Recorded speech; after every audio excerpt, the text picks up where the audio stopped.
સમગ્ર બનાસકાંઠા જિલ્લાની જનતાએ એક સૂત્ર આપેલું હતું કે બનાસની બેન ગેની બેન, એ નારા સાથે સમગ્ર જિલ્લાનો અમે પ્રવાસ કર્યો. ત્યારે આજે સમગ્ર બનાસકાંઠાનો ક્ષત્રિય સમાજ કે જેની પ્રણાલિકા એક જાગીરદાર સમાજ તરીકે જેની પહેચાન છે, ચાહે બ્રાહ્મણ સમાજના જાગીરદાર સમાજ હોય, રાવણા રાજપૂત હોય, ક્ષત્રિય રાજપૂત હોય, અને જેને જાગીરી તરીકે જે લોકોને હક મળેલો હતો, જે સમાજોને હક મળેલો હતો, એવા તમામ સમાજોએ અહીંયા ડીસા મુકામે અમારા આદરણીય ગુજરાત પ્રદેશ કોંગ્રેસ સમિતિના પ્રમુખ આદરણીય શક્તિસિંહજી ગોહિલના અધ્યક્ષસ્થાને સંમેલન ભરીને એક ગરીબ સમાજની દીકરીને, એક ગરીબ પરિવારની દીકરીને ચૂંદડી ઓઢાડીને શ્રીફળ હાથમાં આપીને જ્યારે મામેરું ભર્યું છે, ત્યારે સમગ્ર જિલ્લામાં દરેક ગામોની અંદર જ્યારે મેં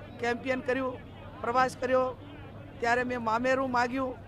એ મામેરું આજે ક્ષત્રિય સમાજે સાથે મળીને, આખા જિલ્લાએ સાથે મળીને એ મામેરાના ભાગરૂપે ચૂંદડી ઓઢાડી છે. ત્યારે મેં એમને ખાતરી આપી છે કે હવે મારી જવાબદારી એક ચૂંદડી માથા માથે આવે, દીકરીના માથા માથે, અને જાગીરદાર સમાજ, સર્વ સમાજ ભેગો સાથે મળીને આવડી મોટી એક જવાબદારી સોંપે, એ જવાબદારી હું પૂરેપૂરી નિભાવીશ. માં જગદંબા અંબાજીને પણ પ્રાર્થના કરું કે ક્યાંક ક્ષત્રિય સમાજે અને 18 આલમ 36 કોમે એક બનાસની બેન તરીકે જ્યારે સ્વીકાર કર્યો હોય, એ બેન કેવી હોવી જોઈએ, એની ભૂમિકા અદા કરવાની, એમનું ઋણ અદા કરવાની માં અંબાજી મને શક્તિ આપે. ક્ષત્રિય સમાજ એ બનાસકાંઠાની અંદર એક સ્વમાનભેર સમાજ છે. ત્યારે 2022માં વાવ વિધાનસભામાં ક્ષત્રિય રાજપૂત સમાજે નક્કી કર્યું હતું કે તમે જેને ટિકિટ આપી છે એમાં ક્યાંક ને ક્યાંક અમારો વાંધો છે. એ અહંકારમાં એમને ટિકિટ ન બદલી 2022માં વાવ વિધાનસભામાં ક્ષત્રિયોએ કરી બતાવ્યું.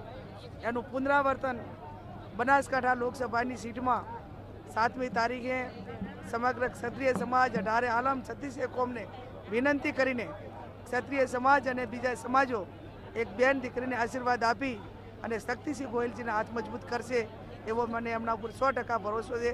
આપ મીડિયાએ પણ કાયમી કવરેજ લઈને એક બેનને, ગરીબ સમાજની દીકરીને મદદ કરવા માટેના પ્રયત્નો કર્યા છે, એટલે એમનો પણ મારે ખૂબ આભાર વ્યક્ત કરવો.